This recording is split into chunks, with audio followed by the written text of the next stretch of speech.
This is Brian Kabateck and Michael Childress. Good afternoon, everybody. We are preparing a webinar on business interruption insurance after COVID-19, and this is being recorded in late June 2020. So be sure, if you're watching at some point in the future, be sure that you check the law to see if there are any changes or any recent developments. Let me introduce myself. This is Brian Kabateck speaking. I'm the managing partner of Kabateck LLP. We're about a 15-lawyer plaintiffs firm in downtown Los Angeles that gets involved in cases all around the country. We do a fair amount of insurance work as well as other plaintiffs-type contingency fee litigation. And with me today is Michael Childress. Michael Childress has an international practice in handling first-party insurance cases. He's handled cases overseas as well as throughout the United States in multiple jurisdictions. Michael is a lawyer from originally Chicago, licensed in Illinois and in Florida, but handles cases all around the country, often teaming up with other lawyers to handle those kinds of cases. Michael, good afternoon. Good afternoon. Yes, I had my own firm in Chicago for 26 years and continuing. So today we're going to go through a PowerPoint here that involves business interruption insurance, and we're going to go through a number of different to demystify business interruption insurance. So the first thing, I'll share the first slide, and then Michael and I will flip back and forth. We're going to cover today the coverage itself. What is business interruption insurance? How does it work? What is dependent property, or sometimes collateral type of business interruption insurance? Then we're going to discuss the civil authority coverage under the policy, which is generally a separate type of coverage. And finally, we're going to talk about some government orders that have affected this and potential for legislation. Just a little background, the insurance industry, property and casualty sector in particular, is $1 trillion industry. They have about 1.7 trillion in cash and invested assets. So we're dealing with a very, very large industry that is well funded. There's around 6,000 insurance companies currently handling property and casualty insurance in the United States, and their net income in 2018 was roughly $60 billion. Our analysis of this is to understand the fundamentals of property insurance, to understand that there are two basic types of policies. The most rare policy is a specified peril policy, and that is exactly what it sounds like. It only covers perils or risks that are listed in the policy. So, for example, an earthquake insurance policy would be a specified peril policy. The other type of policy is an all-risk policy. This covers all risks unless excluded. So it covers everything, and then really fundamentally the rest of the policy is talking about the exclusions. And the specified peril policies, as you know, Brian, comes from the standard line fire insurance policy that started in New York City, but has been by statute added as the minimum insurance available in almost every state in the nation. And that New York policy goes back to the 19th century. Exactly. And became important here in California, where we're coming from, but this really is applicable to most states and most jurisdictions a little later on, and that's what really leads us to the next slide, which is about insurance policies and the earthquake. So the specified peril policies were very, very limited in what they covered. They only covered fire, explosion, civil commotion, some vandalism and whatnot. They did not cover more general risks that all risk policies cover. And so as a result of the earthquakes back in San Francisco, that was, and the limited coverage afforded for those earthquakes, that was when all risk coverage started. And really led to understanding that policies needed specific exclusions and how exclusions work. And we'll tie this together in the business interruption section in just a moment here, so you understand the exclusions and how exclusions are conveyed by insurance companies to try to be, as broad as they can. And of course, we want to restrict them. So who has? It's your burden as the policyholder and the policyholder's lawyer to establish coverage. It's the insurance company's burden to establish an exclusion. So they've got to establish that the specific exclusion applies. And sometimes exclusions have exceptions inside them. Would say that the following is excluded, and then it might say at the end, however, the following be included. So then it shifts back to the policy. So that shifting burdens of proof is different than in normal lawsuits, because in a typical lawsuit, the plaintiff has the prosecutorial burden of establishing their case only. Whereas in the insurance context, the insurance company has the burden of proving the exclusions apply. We've added some other that might exist under the policy. Yeah, so these are examples of specified perils covered under all risk policies. Just because it's an all risk policy, and when we say all risk, we mean covered unless excluded. But there are separate specified coverages within the all risk policy that may well apply to the circumstances we're talking about. And what we're talking about here is the closure of businesses due to the governmental orders in the time of COVID. And so some of the specified peril policies some of the specified peril coverages that you might find in an all risk policy are communicable disease coverage. They're up on the tile. Contamination coverage, demand cancellation, workman's comp, political risk insurance, and of course the duty to mitigate your losses. So to the coverage for business interruption, and before we get into the exclusions or the reasons that insurance companies may have used to not pay for COVID-19, let's just look at the business income coverage itself, the extension of this. So what it starts by saying is they're going to pay for the loss that's caused by the suspension of your operations during the period of restoration.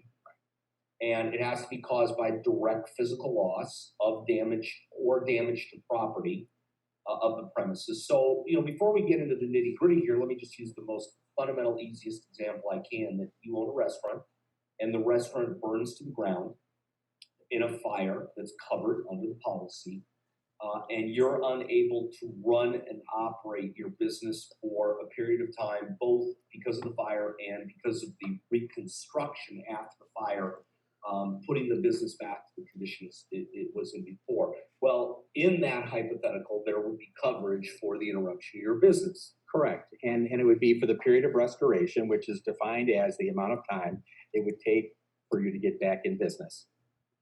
And then we shift over to the triggers of or damage to covered property at the premises caused by a covered cause of loss. And now we're getting into the two triggers. The covered causes of loss, there's two different versions that we're seeing out there, and both of these are ISO forms. ISO is a company owned by the insurance industry that creates the forms that are made up as part of the policy. And ISO also serves another function of having the forms registered with the different departments of insurance for the different states to get them approved to be applied. This will be important later for the virus exclusion. But anyway, so the two covered causes of loss, the two types are the older version, which is risks of direct physical loss. And then you can see in the newer version, they removed and just made it direct physical loss. And so where you've got a policy where covered cause of loss is defined as risks of direct physical loss, that's important because risks of loss are different than actual direct physical loss. Risks can involve situations like we have here where there's a potential for loss, but the loss has not occurred. And what we're going to be looking at now is whether or not there's been damage to the property or physical loss of the property. And this is the recurring sort of issue that carriers are going to raise. They're going to say, well, damage. So my hypothetical a few moments ago with the restaurant that burned to the ground, obviously there's physical damage here. The carriers are going to be expected to argue that because of the shutdowns, because of the virus, there's no physical damages. And that's where a lot of this analysis goes into. As Michael said, looking at the risks of direct physical loss or what is direct physical loss is going to be, I think, frankly, Michael, I think it's the first and primary question here is there physical loss under the terms of the policy? Yeah, it's the big issue that we're fighting in every single case. And we've got a number of these cases. And the issue that they're taking on in the motion to dismiss is whether coverage is triggered in the first instance. And of course, our argument is that the shutdown orders constitute a physical loss of the property. And that's not really a stretch because many policies have the definition of property damage to include loss of use of the property. Exactly right. So if you look in the liability section of the policies, it includes loss of use as part of the definition of property damage. We've used 3 examples here, Michael, of some cases, and there's certainly plenty of them out there that probably support our definition of the loss of use of property constituting property. We have. There are many, many cases where there's been no alteration of the physical premises of the property, and yet it's been rendered unusable for some reason or other, whether it be ammonia contamination, methamphetamine contamination, or in the case of the total intermodal case, dispossession of the property. And those were found to constitute direct physical losses. And I want to spend a moment talking about dispossession because that phrase applies here in particular. Where the government shutdown orders, in the case, say, of a restaurant where they're allowed to do takeout, but they're not allowed to serve people in their restaurant, they have been dispossessed of the use of their restaurant in that there are no physical human beings in the restaurant. And that's what constitutes the direct physical loss. Talk a little bit about the Danny DeVito case, which I'll point out is not that Danny DeVito, and why we specifically put that case up there. Right, and the reason that case is important is because it tracks the authority of the government, which supports the shutdown orders. And the authority of the government is the same authority that's used for any natural disaster, such as hurricanes, earthquakes, and whatnot. What occurred here is identical to any other natural disaster, and so for the insurance company to be treating it otherwise is a little ridiculous. So we want to use a case that's pending in Los Angeles about what not to do with your insurance company.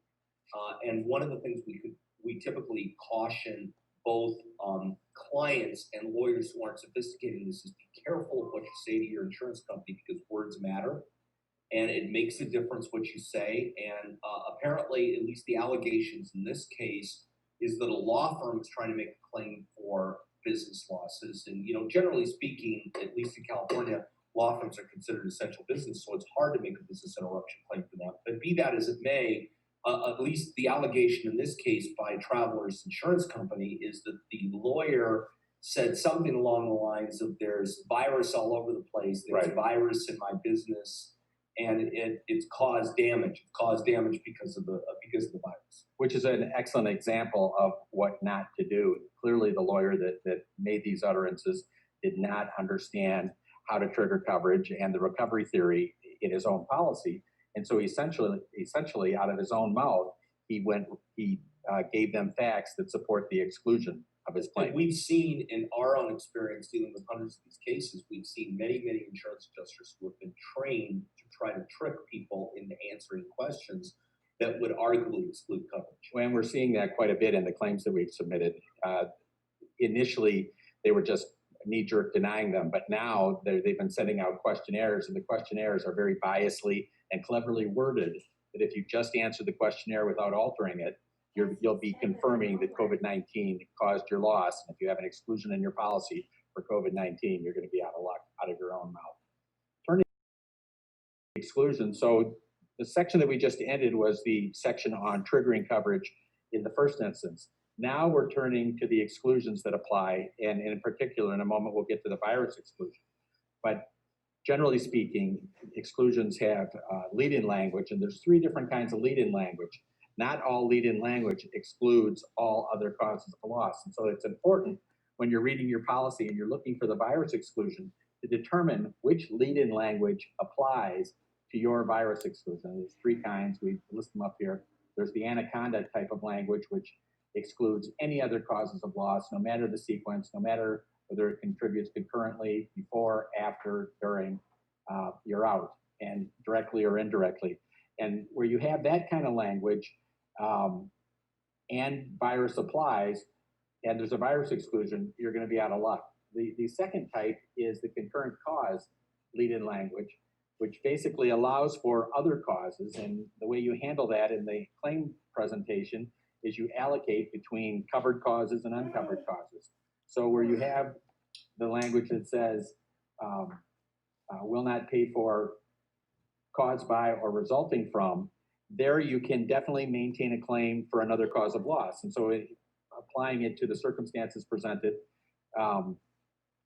we've got virus causing some damage, and you've got government order causing the other damage. You allocate that portion to virus. That would be maybe your cleanup costs might be for virus, and that would not be covered, but your business interruption losses would be covered under this kind of lead-in language. And then the last kind is the ensuing loss language, and that is the type of language where it allows for an exception, saying that the covered cause of loss, if the cause is one that's under this type of language, it's not covered, but if it causes a covered cause of loss, it'll be covered. And now I'm sounding like an insurance company. Yeah. But, you know, one thing we found out is that although the virus exclusion is incredibly important, not every single policy has it. The majority do. And so we're presuming that you're going to run into policies that have the virus exclusion, and that's why you need to understand this. We've listed a but frankly, Instructive. well-written, instructive, super anaconda exclusion here to show how if the insurance companies wanted to exclude Concurrent cause something yeah. such as virus, or in this case, earth movement, right? They know how to do it. Exactly. This would be super anaconda language, and it specifically takes out the concurrent cause by naming the causes that will not be covered. In the normal circumstance, water damage would be covered even if it ensued from earth movement, and here they make it clear that it's not going to be covered. So let's then get on to the virus exclusion itself. And we wide variety of virus exclusions. We found a rare one, which is this Berkshire Hathaway one, which is probably well written. Right. And that's an example of one that probably would exclude it. At least it would be much more difficult to raise the argument there.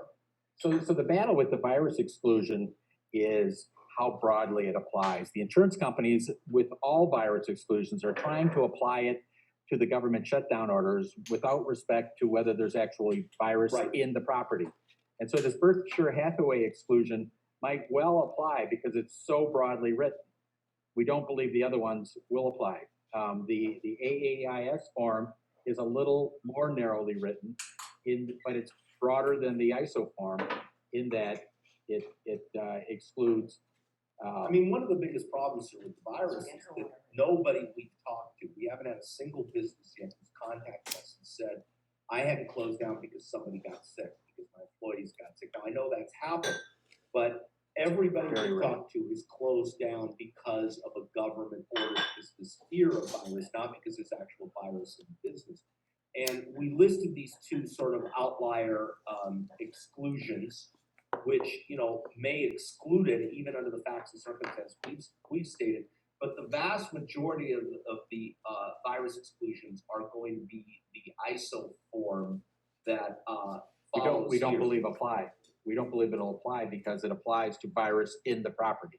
And it's fairly clear if you read this that they're talking about loss or damage caused by fungus, wet rot, dry rot. Those are very specific types of exclusions that are events that occur inside the business. Exactly. Bacterium, microorganisms, those are all property specific. So applying the virus on an omnibus basis, as they're trying to do, is it seems like a stretch. And you know, we further dug into the regulatory filings and learned that it is in fact a stretch. Right. And here's the specific one, the Hartford, which I think is most clear that they're trying to exclude things inside the business. And so the regulatory filings, Michael, are what they have to file when they're going into adding an exclusion or changing the coverage. Exactly. So back in 2007, when ISO came out with the virus exclusion, it had to have it registered with the state departments of insurance before they could add it to the policy. And when they go to add something that's going to limit coverage, they have to explain why they're limiting it. And so we've been able to get our hands on some of the information from the regulatory filings, and it very clearly indicates that the purpose of this exclusion virus in the property as opposed to on an omnibus basis. What we have here currently happening, once again, is the insurance industry reinterpreting its exclusion and its policy in a fashion that's different than it was intended when it was filed. Because fundamentally what they could have written is a pandemic. Exactly And right. some carriers did write that, albeit for other types of lines of coverage, but they did write that. So they knew what to do if that's what they intended to.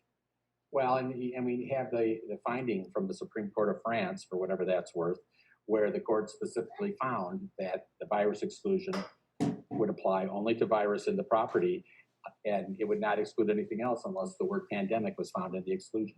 Some of the other coverages that may see we're talking about as well. We're going to talk about civil authority. We're going to go into that in some depth.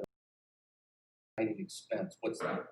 So expediting expense is any expense that you make in order to reduce your loss. It's very similar to mitigation or prevention losses. It could be, hustling to save your food and get it into cold storage somewhere else because nobody's going to be around.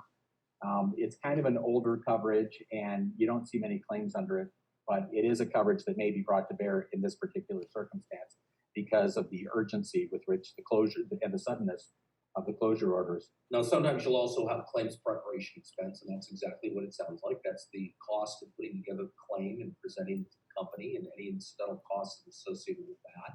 And typically that'll apply to your accountants. When business interruption claims are going to depend primarily on accounting professionals, and claims prep expense will cover your accountants. And then mitigation or prevention of loss and damages, sort of a close cousin to expediting expenses. Exactly. And then dependent property expense is the situation, and we'll be going into that in much more depth as well, but that's a situation where your revenue is based on another property that you don't own. So authority and additional coverage. Okay, so not to be confused with the business interruption coverage, this is additional coverage that exists in most insurance policies, most business insurance policies. And it's an excellent example of a specified peril that's covered in an. You have your all risk coverage, and that's the analysis we just went through. Now we're going to talk about one particular specified peril, which is civil authority.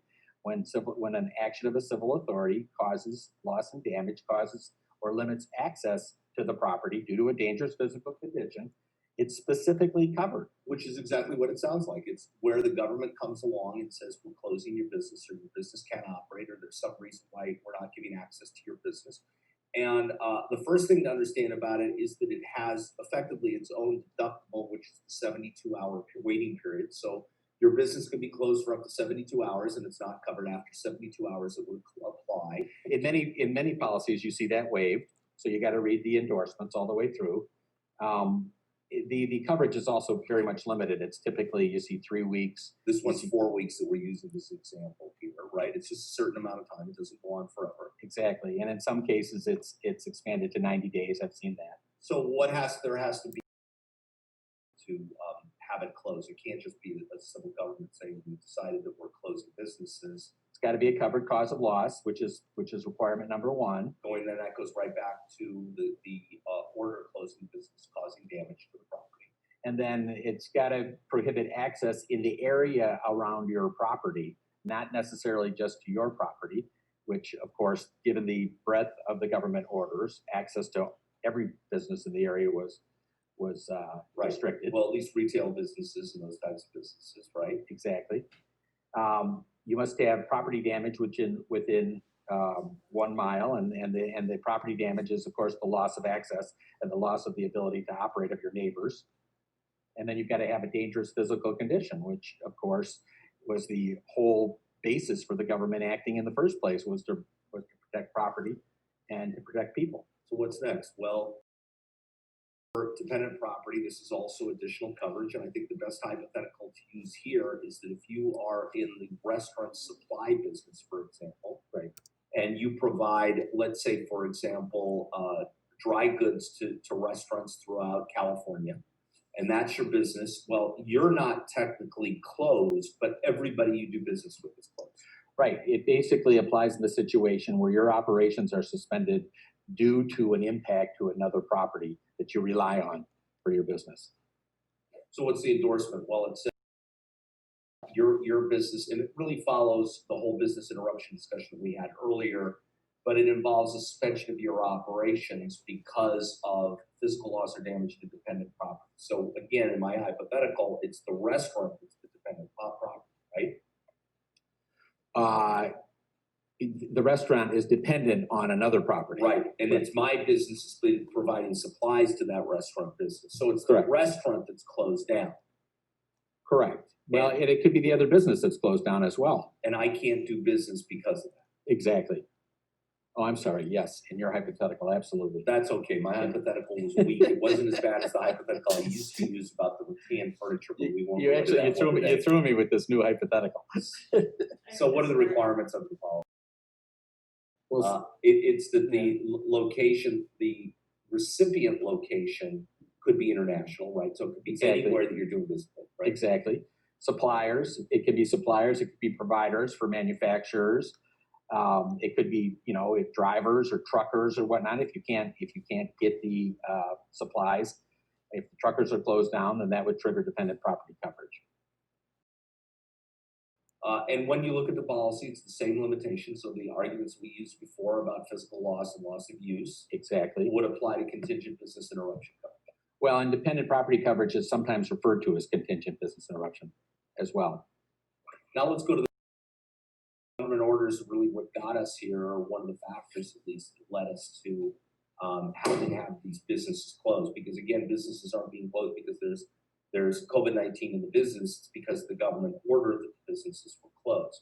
And we put some of specific language that our firm was instrumental in getting these governmental entities to adopt. And the Los Angeles one is the best example because we made certain that Los Angeles County had in there an acknowledgement that the interruption of the business would cause loss of and damage to the business. Important because it's directly identifying the fact that it's going to be covered under the policy. But I mean, also important, I think, in the Los Angeles County language, is that the businesses are being closed for the good and for the welfare of everyone, and that the closures are causing physical loss and damage to the businesses ab initio by themselves. And so it would seem to me that if the order says that it's causing damage, that you trigger coverage. Well, and we use those words carefully because words do matter. And that when we suggested those words to government authorities in these various jurisdictions, they hopefully they adopted it because they understood exactly what we were trying to accomplish here. Exactly. Legislation. We'll talk briefly about this because a number of people contact us and say, do you think there will be a bailout? Do you think government will help? Do you think there will be something that comes along? So the first thing we look at is a few states that have introduced bills to try to effectively change the language of the policy. Exactly right. Answer to that question is no, we don't think that there's going to be a bailout. Certainly not on a federal level, and that's mainly because insurance is a peculiarly state interest and regulated by the states and managed by the states, and so the government really doesn't have an interest, or the federal government doesn't have an interest. And the fact of the matter is that the states don't have the money. Well, I think the big point here, though, is really that it's the states, looking to the states to change an existing insurance policy is problematic on multiple levels. After the fact. After the fact. I mean, a state could certainly say, going forward in the future, if you plan to do business in the state, you have to offer pandemic coverage, you have to offer virus coverage, whatever. Theoretically, they could do that. Right. But to retroactively change policy, I think that if you're waiting for that white knight to come along, it's not going to happen. Well, and in terms of a bailout, the reason that there's not going to be a bailout anytime soon is because the carriers have denied all the claims, right, and there's nothing to bail out yet. I think early on we thought that perhaps Congress would enact some kind of carriers who were willing to pay these claims would receive some money back from the federal government. But because the carriers have taken an aggressive and early position on this, that has been denied every single claim. I mean, in the first few weeks, we were literally having claims denied the moment by return email. Submitted, right? They were, and we know that the insurance industry circled away. Exactly. They all got together and made a unified front. And that applied to whether or not you had coverage for virus or not. We had claims where virus was covered and they were denying it because there was no virus. The only two claims I've ever heard being paid, other than this decision of the Supreme Court of France, is Wimbledon and the Olympics. Right, exactly right. Who apparently had very specific coverage that covered this. Even cancellation coverage. No. But there is not going to be a government bailout, and don't wait for a government bailout. So I think we're nearing the end here, but we want to talk a little bit about measuring the losses or how you present a loss. Now, right now, I'm telling my clients, don't go so far as actually documenting your loss because the carriers are denying it out of the gate. Right. But because we are hopeful and because we do believe in this, we think that it's important to understand how to do, how to eventually do this. Well, here talks about some of the data that you need to track to preserve if and when it comes time to value your losses. And obviously, your ongoing financials will be very, very important. Your tax returns from the prior year will be very, very important. Your monthly profit and loss statements for 2020 will be very, very important, and any profit and loss projecting that you had. Similarly, if you've incurred extra expenses to either stay in business or to alter your business so that you can continue generating revenue, you want to track that under a separate code so that you can have access to all the invoices. And then you want to set up a cost tracking system for all your other costs. So, it's fundamentally what business insurance covers is your lost profits, but also those expenses that you had to try to continue to run your business, keep people employed, operating expenses like that. I'm going to lose my key people. I've got to keep them employed. I've got to keep them report on it. And one thing I always caution clients about here is, look, if you've been running your business kind of, I won't say illegally, but kind of off the books, and you don't have great documentation, it's going to be hard to make at least a profit claim. The worst day of my life is when my restaurant client comes to me and says that the losses that the books portray are not the full extent of the losses, and they have another set of books. Yeah, or they tell you that their business has, well, on the record, my business has never made money. And then the next question is, why are you in it? Well, because I'm doing okay. That's right. That's right. And then the choice is tax fraud or insurance fraud. We talked earlier about the period of business. You want to go into a little detail on that, Michael, about the restoration itself and how that should be documented? So periods of restoration it's a point of much contention, and it's going to be a point of much contention in these particular cases because you're not actually rebuilding anything. You will be doing a deep contamination, but when you are allowed to open is going to be driven by the government orders.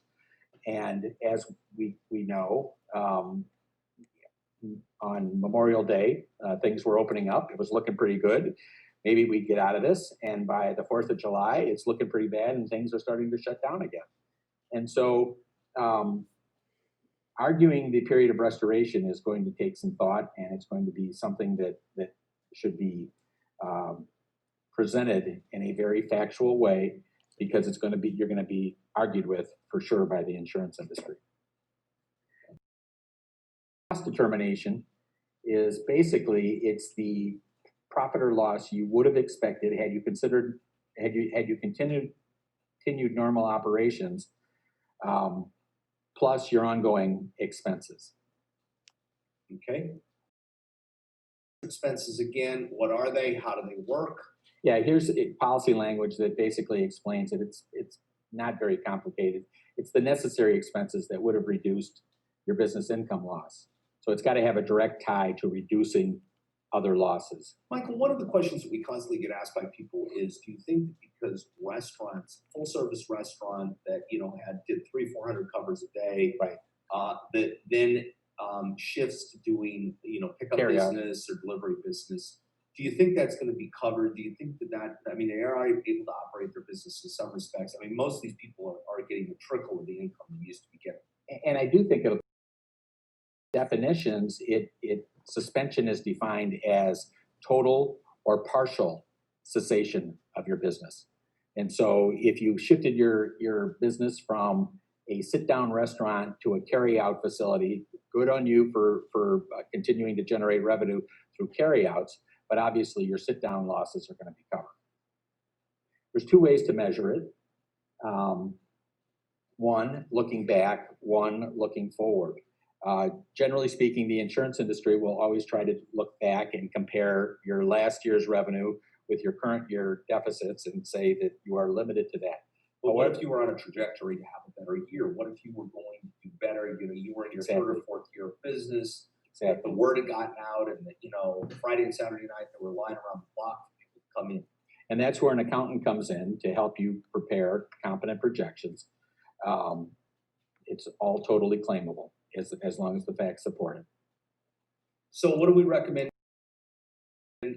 Getting as much information as you can. Frankly, I think the best information we can give somebody is get a professional involved in this. And Early. A lawyer isn't always the right professional to get into documenting it. You Right. need a CPA or a business person. If you've got someone that you work with, they've got this already, or that they can pull it up on a computer fairly easily. That's great. That's going to make it a lot easier. Have them start organizing the data as it comes in, working with your back office, working with your bookkeeper, so that the insurance claim losses can be specifically tracked, so you don't have to go back and recreate them. Michael, another question we constantly get asked from people is that a number of these businesses did receive a PPP loan, a forgivable loan from the federal government. Is that an offset? Is that something insurance companies would take into consideration? It's not an offset, and in fact, if you got the PPP loan and you used it to pay your employee payroll, then you can claim it, and that would be a way to get it back to repay the PPP loan should you choose to. Yeah, and I think that it's also a collateral source, and I don't think Exactly. that the insurance company gets a hall pass simply because people were able to get money from the government. And that's because you're dealing with a contract, and the contract has specific terms on how to measure the losses and on what terms they're paid, and you're entitled to collect that for the premium you pay. So I appreciate anybody who has questions contacting us. You can contact us at kbklawyers.com. This is Brian Kabateck. My email is bsk@kbklawyers.com. And this is Michael Childress. My email is mc@kbklawyers.com, and I look forward to your questions. We're happy to answer and happy to help you any way we can. And so thank you very much for listening today, and feel free to reach out to us. We'd love to hear if you have more information that you'd like or other things like that. Thank you. Thank you very much.